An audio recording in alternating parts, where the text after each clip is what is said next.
My dearest panelists, Ms. PINAR Timer, she is the General Manager of Pera Jumeirah, and Mr. Can Göktaş, he is the General Manager of Ritz-Carlton Istanbul, and from Greece we have Ms. ANASTASIA KIRITSI. She is the Marketing and Public Relationship Manager of Small Luxury Hotels of the World. And I would like to start with you. Can you explain a little bit about the new trends in the tourism industry and... Merhaba. Tourism industry, it's an industry that is much affected, as we all know, from the global political and economical situation. We have had some quite difficult circumstances last year, globally speaking, but nevertheless, it's an ever-growing industry, and we take into consideration some basic new trends. Mainly, they are slow tourism and immersive tourism. Slow tourism, we might be familiar with the term. It's actually a shift that we can also monitor from our habits, also in slow food. There used to be fast food, the trend of fast food industry. Many people around the world were very fancy going in McDonald's and all that fast food thing. Same as happened in tourism. Many of us traveled just to take photos quickly to absorb as much from one destination as possible, and our aim was just to go and take as many photos within one day from different attractions. Now the global shift, it's slow food, slow experience, slow tourism. To take into consideration, go there and mingle with the locals, experience what they have to offer, and not just promote the attractions just to say that I was there. So basically, take it slow and enjoy. The other trend, it's the so-called immersive tourism. Immersive, the term means actually the relation with the digital technology. We live in the wired era now, the so-called millennials. It's not one target group, it's actually several target groups, from teenagers that use all the time mobiles. It's actually now considered an extension of their hand, to adults that use it every day and cannot even think their life without technology. So under this wired generation, it's also the new trend, immersive tourism. What is to be said about this, and in general immersive marketing in tourism, we use the digitalization in a way that the guest can be more interactive. This can be with different methods. For example, the use of mobile visual tours. When you experience, for example, a tour in a museum, or a shopping tour. For example, there are the brand Tod's shoes, and also in different attractions, there is the possibility of audio-visual. This is very good for the youngest as well, because they absorb history in a better, more immersive way. So these two are the basic new trends. Since you mentioned about this slow tourism, I think it also gives me the sense of you should enjoy your accommodation, and then it comes to the luxury segment, that how can you enjoy and how can you measure the customer satisfaction or guest satisfaction, and what actions do you take to improve them? No. Actually, in the last 20 days, the needs of the luxury traveler also changed. So previously, only providing them a luxury environment, clean bed, good service was enough. But more and more, they are looking for authenticity, experience, experiment, and also value for money. Even for the luxury travelers, getting the value for the money is very important. And so again, the technology is playing a big role. Everything is really, we are measuring with technology, and you should provide the technology in the hotel as well. Because previously at homes we haven't had any facilities. Now with the creation of great homes, people are looking something more that they can find outside their home. So therefore we are trying more to fulfill these needs. Can you give any specific example on Jumeirah group that is on this technology concentration? So for Jumeirah, actually this is my fourth chain that I'm working with, but they are like NASA. So everything is extremely IT based. So even the guest satisfaction indexes are extreme, and we are not only measuring the satisfaction of our guests for our standards, because there is a standard that we have to provide for our guests, but we are also measuring how much we are touching to their hearts. So we are in an emotional way. Yeah, we are also measuring the emotional effect of whether we are really doing good in order to create loyal guests for the future. So we have also audits through this emotional, for the emotional index. And we have GD powers, of course, the surveys that we are sending, electronic surveys that we are sending to our guests and asking them to fill, and then measuring whether we have done good or not. And of course, according to these results, we are taking some corrective actions. Is it like having more training with the personnel? Is it like giving more incentives in terms of wages, salaries to them? So, how do you improve the results? So what we implemented for the last 2 years, we are giving an incentive for every single team member whose name is placed in TripAdvisor, in GD Power, and in social media. So through the guests. So, and at the end of every month, so we are giving them incentives. This year we had 570 names appeared in the so they surveys. really touched the guests. Yes. So that they remember the names. This is important. Yeah, like they remember mention the name. This is very important. So, and one more thing about this. So they really feel not they are in a hotel, they are in their residential area. So we are trying to create environments at which we can feel, make them feel really in ease. Great. And John, in this concept, how do you define the fundamentals of guest satisfaction and anything related with this?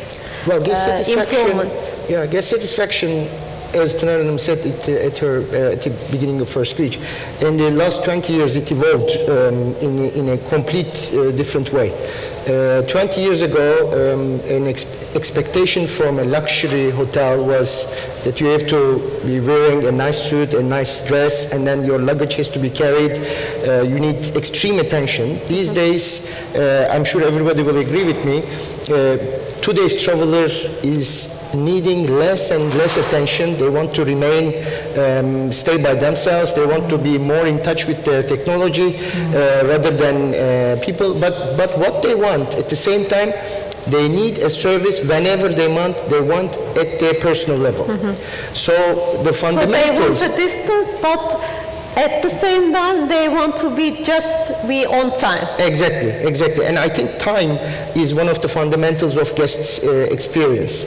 I want to describe it in a frame, so it will be easier for our guests to understand as well. I say most important things in creating a guest experience is anticipation of the needs of the guest, making services or making ceremonies personalized to their expectations, plus using the time in an efficient manner that you provide services on time as needed by the guest. To give an example, when you create a luxury company or when you create a company, you of course have to operate your company with some systems, and you will ask your customer or guest to adapt itself or herself or himself to your organization. But it's changing now. Companies has to find ways, and actually this is one of the biggest challenge, to be more guest-centric, to create guests for a lifetime. And rather than asking guests to adapt to their organization, companies must adapt themselves into anticipate the needs and into their expectations. So I think that's the easy to say part, but extremely difficult to do part. Yes, it needs more training, and probably the cost will also increase if you want to treat everyone on a specific level. Actually, rather than the training, all team members, everybody should be like psychologues in order to really anticipate these needs. So it's they should have the right attitude, because the skills, it's really easy to give, but people should be ready to serve, and they should have this at the level of their emotional intelligence. I think it's called the gift. Because not everybody's same. It's before training. I think it starts from recruitment. If you work with right people, select the right people who has the gift to serve, and who has the gift to understand, who has the gift to empathize people. Then you will be able to train them, especially in Turkey. With this know-how, when you bring together the Turkish hospitality, it becomes something difficult to compete. So. Right. So you mentioned in the first part about the wired era. So can you please explain a little bit on this guest experience? It's also related, as we said, the wired era, the era of technological connection that we all have, more or less. It's also connected with the brand loyalty. Many companies use these devices to have a more immediate relation with their customers. Let's not forget that now that's also a good thing and a bad, that a customer can immediately post his experience in the social media and be visible in no time worldwide.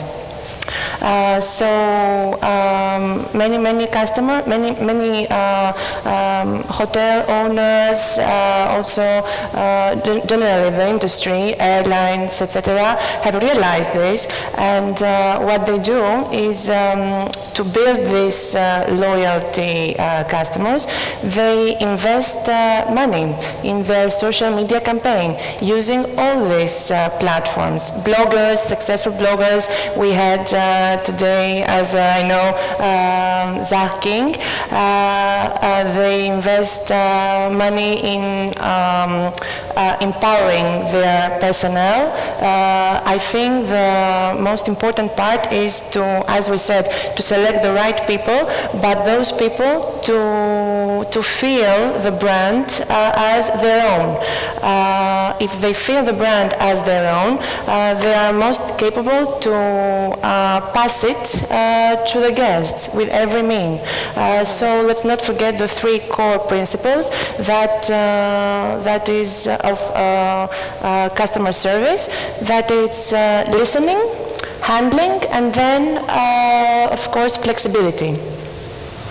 I mean, nowadays, even we have the guest relations team, guest relations managers. Nowadays, the hotels started to call them the hotel curators.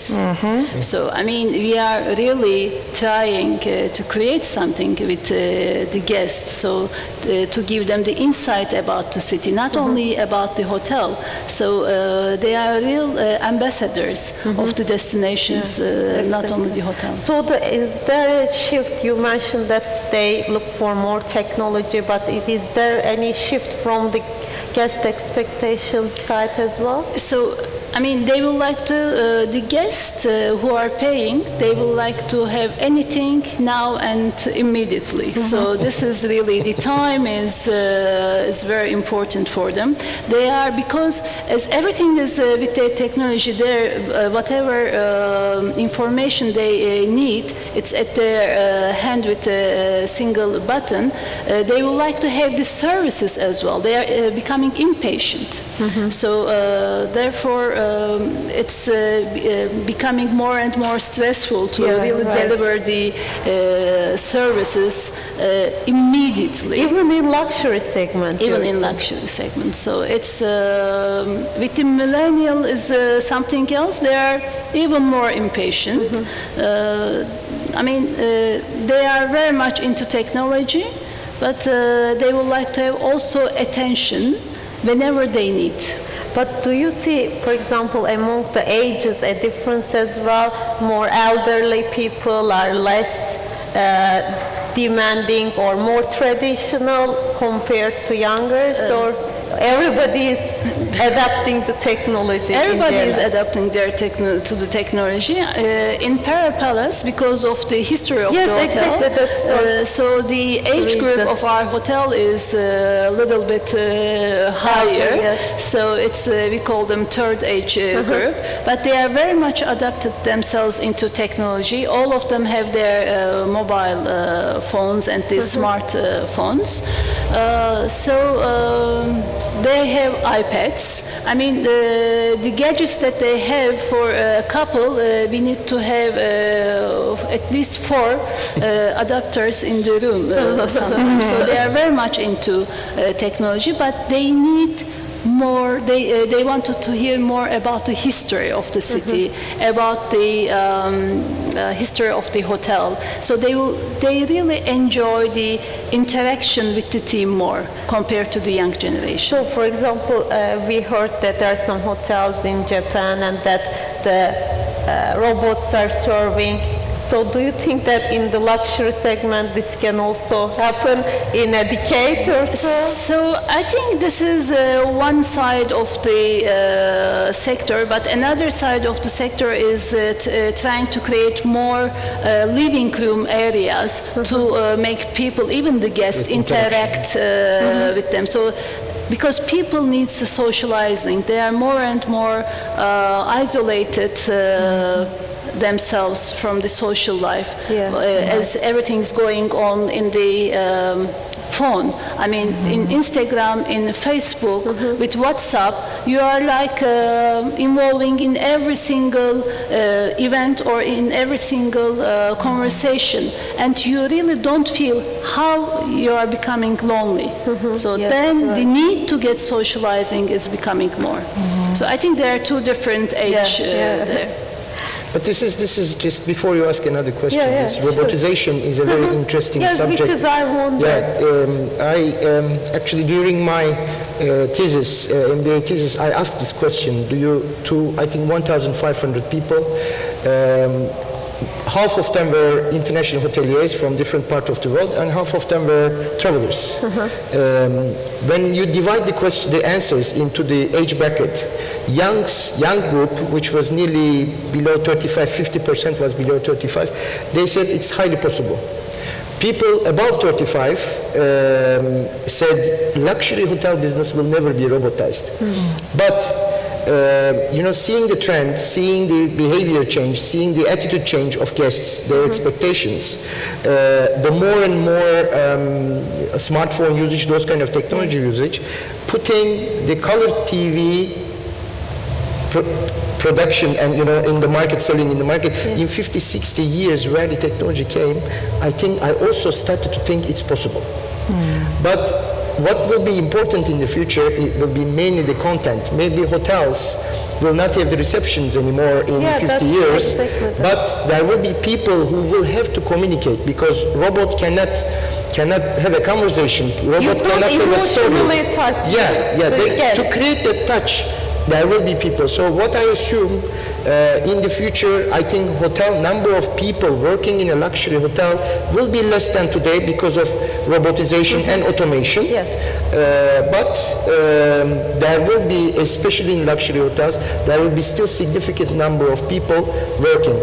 In mass, you know, 1-star, 2-star hotels, maybe there will be nobody. Actually, it's today available. Accor has like first you don't see Formula 1 hotels where it cleans itself. So it's today available. So we should, we can easily say it's going to happen.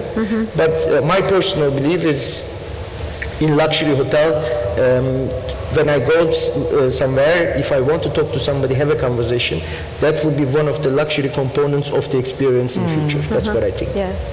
Okay, and about this, you mentioned about this recruitment training previously. So, for example, how can we create guests for lifetime? Well, the guest experience for me is completely attached to the ladies and gentlemen. I mean, employees, associates, but we call our employees ladies and gentlemen. As you know, Ritz-Carlton has a famous quote. We say, we serve ladies and gentlemen, serving ladies and gentlemen. So, and my personal belief is also, if you have good people, if you do a good job at the recruitment level, who has the will, who has the power to serve and touch emotions, I think those people are the correct people for our industry, that you can train them. Because, I mean, in my company, Ritz-Carlton has a huge history with trainings and systems, actually, that gives you the possibility to elevate guest experience to another level. To give an example, the moment you find the right candidate, they go through a 15 days training without seeing a guest, before they see a guest, and one day is with me. So, and we explain the new lady or the gentleman, how a Ritz-Carlton lady or a gentleman serves to the guests. So in those days, actually, we show them a very simple frame that they need to use during their career in Ritz-Carlton. We say a guest must be, the interaction of the guest and the end of the experience must finish or start with positive energy. So to put it in the frame, we say warm welcome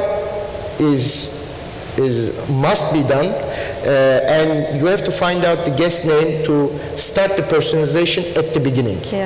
And then the continuation of this experience needs to go by anticipation of the needs. Just to give an example, very simple example. You are a business traveler lady, you arrive to a hotel, and it looks like you've been traveling so long and you have a flu, and you don't feel good. My lady or the gentleman at the reception needs to take the initiative to make a little surprise, to send you a chicken soup, for example, to your room. So you give this initiative, you don't make the employees to have this initiative? Our employees are empowered to make decisions. Great. Either right or wrong. What I say to people, you have to make a decision on that moment, right on the spot, because if a guest is asked... It's not written on the operational menu. It's actually kind of written, but you have to live through. So, and you have to educate your people to start taking the initiatives. If you put burdens to people, you know, and take the empowerment from their hand, nobody will take the risk. So we take the risk, we say, okay, make a decision. If a guest is not happy, if there is a problem, make a decision, I'm 100% behind you. If the decision is wrong, if the decision that moment is wrong, that's my risk, not your risk. Great. So I will have to retrain, refine another way that, to give you the tools to create that experience. So when the employee and the guest goes through this experience, anybody from at any level of the organization should take the charge to try to find moments to create an experience which will turn this guest into a lifetime guest. Yes. And then we end this 3-level process by a fond farewell that we give the energy, not only saying, but we give the energy that we were very happy to have the guests in our hotel and we would like to see them back. And because, the reason why we're working in hotels is actually guests. That's what the value we create. So our people are very much trained in this. We make the right selections, right training, and of course, needless to say, empower them to create a guest experience. Just to close what I was saying, these people, when you give them the opportunity, ladies and gentlemen who are working with us, when you give them the opportunity, when you open the doors, the super little things that they do, that they take the risk to create an experience for the guests. We have so many examples of that, and the proof of actually the success of Ritz-Carlton Istanbul. This is the 4th year that Ritz-Carlton Istanbul has been awarded the highest guest engagement scores within the European Ritz-Carlton class. Great. I also saw that Ritz-Carlton worldwide also got the 1st place they gave in the ranking. Yes, that's and you, I hope that ranking you are I'm one of the greats in the building. Actually, when you put 89 together, that's a very strong organization. And in every country, in every level, we make the same training, same selections to have lifetime Ritz-Carlton guests. Great, thank you. We are out of time, so any questions from the audience? Mr. Ahmed? Do we have a it's coming.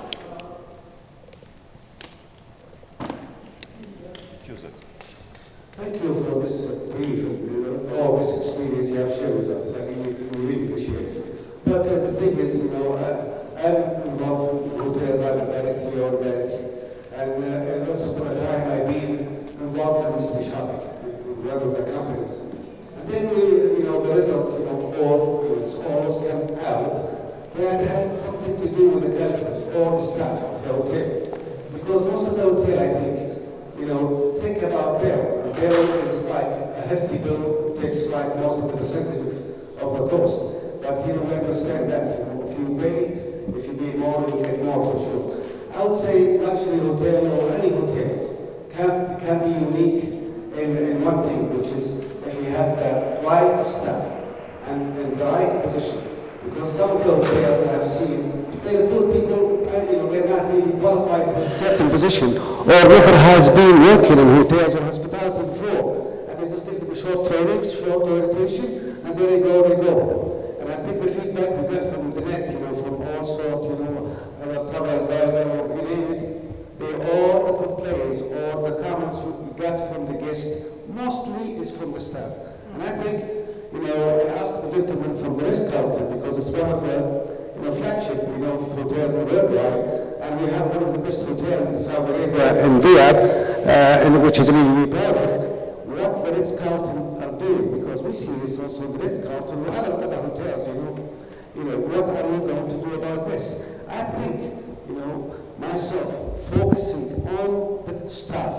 For me personally, I'm sure for everybody else, when I go and find somebody who's sincere, who wants to do the service, that's I've seen also in some other hotels.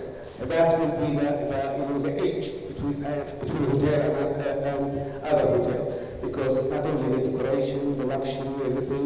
You will give me all this, and then someone else in the reception will piss me off, and I'll hate the whole hotel, and I'll never come back to it. So what's your, point about this? I want you to elaborate on this, if you don't mind. Well, actually, I shared the secret, but as I said, the secret I shared is easy to say, but extremely difficult to actually live it through. I think the secret of Ritz-Carlton is coming through recruitment, to find the correct people for correct job, train them, and empower them. That's, I feel, always empowered, me personally as well, to make a good decision for a guest. Because if you only think about finances, especially in hospitality, at a certain point you will have to start cutting. And cutting means cutting from the experience. And luxury business, Ritz-Carlton is actually in this field, it's all about experience. It's all about what you do for the guest. And you have to make sure the guest will come back to you. There is a study, actually, it says to gain a new guest which has never interacted with your brand globally takes 100 units of investment. But to have a guest return to your property or your brand has only 5 unit investment. So that's why we hoteliers, we luxury hoteliers, must be focusing on significantly to the people who are staying in the hotel and creating guests for life. I think that's the quickest and easiest way I can describe the answer. I hope I answered your question. Any more questions? Hello. United Nations has declared that this year will be International Year for Sustainable Tourism, so I'll ask a question about the sustainable tourism issue. As you know, the tourism industry grows. It has some effects on natural resources, social systems, and consumption patterns. And you said that you are measuring guest satisfaction in your hotels. So my question is, do you have any indicators to measure whether your guests value sustainable tourism in your hotels, let's say? And if yes, is there a perfect correlation with sustainable tourism efforts and guest satisfaction? Can I answer? I also lecture at universities in tourism departments, and there was a survey related with this, and in TripAdvisor, 35% of the people are looking while choosing the hotels if it is sustainable or not. And if I don't remember it wrong, it was like 15% of the guests are willing to pay more if the hotel is taking care of these sustainable standards. And one more addition, then I will give the link to that. And for example, the number of LEED certificate hotels in Turkey this year is among the biggest growth in Turkey. And the total square meter of the sustainable buildings and the certificate buildings in real estate is also very high when we look at the rankings. So I think especially the branded hotels are very keen on this at operational and construction stage. So even as the most historical hotel in the city, we have this Green Globe certificate, and we are measuring everything. And also locally we have Green Star and Greening Hotel certificates. Jumeirah is very keen. All Jumeirah hotels are having this Green Globe certificates, and we are having yearly audits. We are not just doing it to attract more guests, but we are doing it as a must. I mean, we really owe to the planet, and we are trying to be sustainable as possible. We even search the sun energy, the solar energy panels, but they are still not feasible. So we couldn't do it. But the technology is really evolving in this way, so we are trying our best. In your surveys, are you asking your guests if they value your we are not asking. I mean, it's not a specific question that we are asking, but there are some guests, they are really asking whether we are doing something about it. Just to contribute, actually, this is, energy, measurement of energy consumption, saving on energy is one side of it. It's more actually on the hotel side, is more giving back to the community. So most of the hotel chains in this luxury environment apart from having a LEED certificate, apart from being a part of green hotels, which we are both of them, we have the certificate, there are programs. The Ritz-Carlton is operating globally a program called Community Footprints. And it's about, it's a big umbrella underneath. The energy consumption is counted, what you do for the community, about training, about giving, about supporting. So we are actually running 7 to 8 different programs in charity, in saving, not only in one part. So because I think sustainability is a big subject, and energy, what you were asking, is a part of it. So we do in a bigger scale, as a branded activity in whole Ritz-Carlton hotels, for example. I'm sure Jumeirah has something like that as well. Any more questions? Okay, I would like to thank to my dearest panelists, and thank you for having us for this evening, and enjoy the weekend.